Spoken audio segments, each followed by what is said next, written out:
Fourscore and 7 years ago, our fathers brought forth on this continent a new nation, conceived in liberty and dedicated to the proposition that all men are created equal.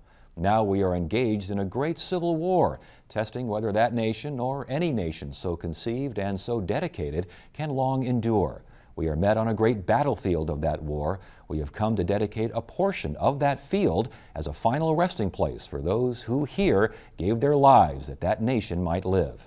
It is altogether fitting and proper that we should do this. But in a larger sense, we cannot dedicate, we cannot consecrate, we cannot hallow this ground. The brave men, living and dead, who struggled here have consecrated it far above our poor power to add or detract. The world will little note nor long remember what we say here, but it can never forget what they did here. It is for us, the living, rather, to be dedicated here to the unfinished work which they who fought here have thus far so nobly advanced.